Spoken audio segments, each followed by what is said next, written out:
fois il s'agit du troisième.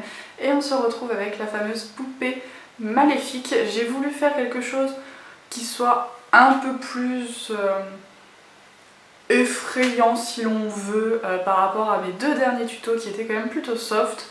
Et là du coup ça reste assez soft, c'est toujours une poupée mais qui a eu un petit problème avec sa bouche de poupée comme vous pouvez le voir. C'est hyper facile à réaliser, j'ai eu du mal comme vous pouvez le voir à cacher mes sourcils mais ça se fond très bien dans le maquillage, donc même si vous n'avez pas la méthode comme moi, puisque je n'y arrive pas à camoufler vos sourcils, ça fera très très bien, c'est quand même hyper facile. L'idéal c'est si vous avez des faux cils aussi, ça rendra encore 1000 fois mieux, c'est très rapide honnêtement. Le plus chiant ça va être au niveau du latex et encore je pense que même si vous ne mettez pas de latex vous pouvez très bien imiter l'effet que j'ai fait sur ma bouche.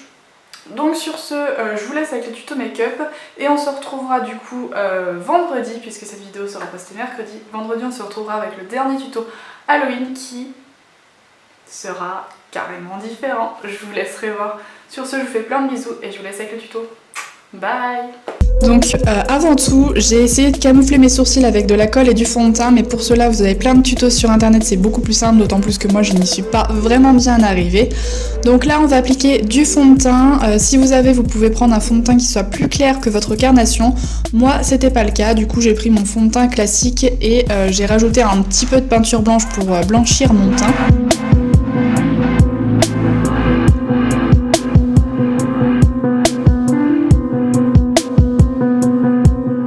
Ensuite, je viens tout de même camoufler un petit peu mes cernes avec un anti-cerne qui soit encore une fois plus clair que ma carnation.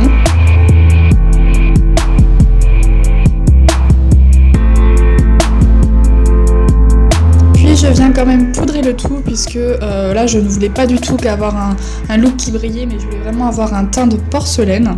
Un peu blanc mais porcelaine quand même. Et ensuite j'ai pris un crayon Jumbo que j'ai mis sur toute ma paupière mobile et jusqu'au sourcil. Ça va permettre au fard d'être beaucoup plus pigmenté. Donc là j'ai pris un fard violine un peu rosé. Là vous prenez les teintes que vous voulez. Je l'applique en remontant vraiment jusqu'à mon vrai sourcil.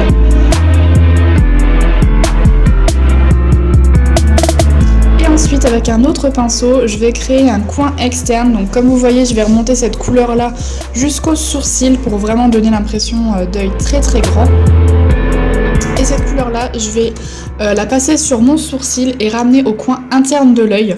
Comme vous allez le voir ça va donner vraiment une impression d'œil très très grand. Mais bien sûr on va venir estomper pour que ça fasse moins de démarcation et que ça soit quand même beaucoup plus joli.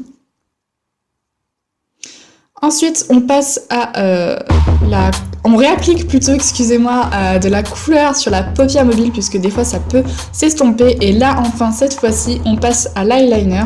N'hésitez pas à exagérer la virgule sur le côté en la remontant jusqu'à votre sourcil pour vraiment avoir cette impression d'œil très très grand.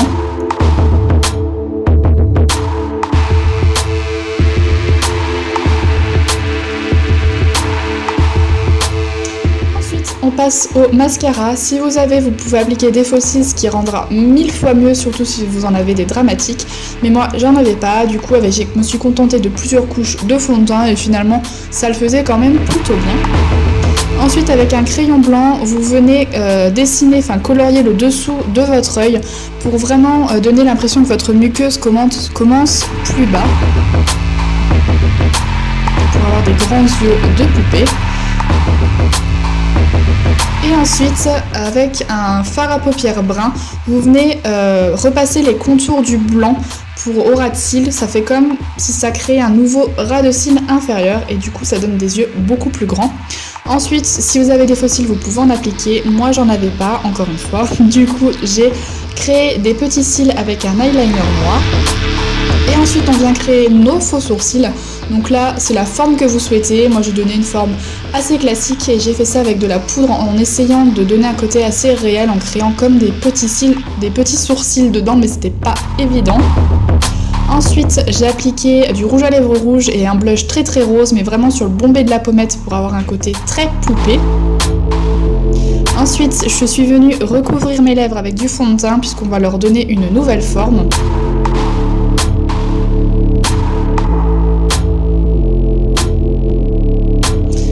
cela, je vais prendre un pinceau à lèvres qui soit très fin et un rouge à lèvres rose hyper flashy. Et je vais venir créer une petite bouche de poupée. Donc comme vous pouvez le voir sur les images, ça sera 1000 fois mieux qu'avec mes explications.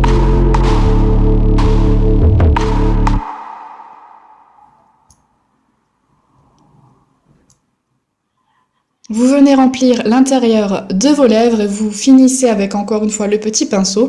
Puis là, on va passer à l'application du latex, donc en créant sur le côté comme des petites vagues pour donner l'impression vraiment juste après que la bouche a été coupée. Donc vous faites ça des deux côtés. Évidemment, le latex c'est pas très agréable parce qu'honnêtement, je ne pensais pas que ça pouvait puer autant, mais ça donne un côté vraiment très réel par la suite. Et surtout, si vous avez des difficultés à le faire sécher comme moi j'en ai eu, vous pouvez directement le sécher au sèche-cheveux, ça marche très bien. Évidemment, vous évitez de mettre le sèche-cheveux directement sur votre peau, vous essayez de vous arranger pour que ça soit que sur le latex. Je m'explique très mal, mais je pense que vous comprenez quand même. Ensuite, je vais faire un semblant de contouring au niveau des pommettes et surtout au niveau du nez, puisque les poupées en général ont un petit nez retroussé et moi je ne l'ai absolument pas. Du coup, j'ai commencé par affiner mon nez avec de la poudre brune et j'en ai appliqué également sous mon nez.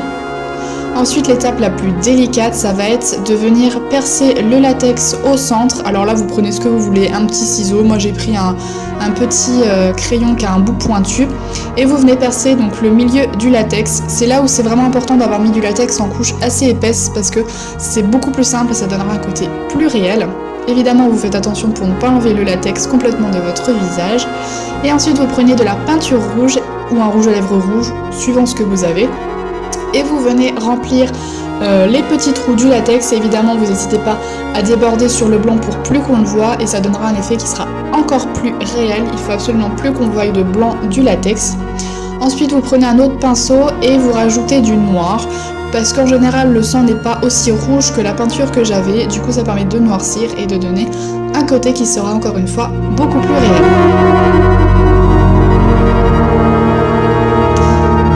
Pour finir, on vient avec un pinceau pour estomper, pour rajouter du rouge, du noir, suivant ce que l'on veut.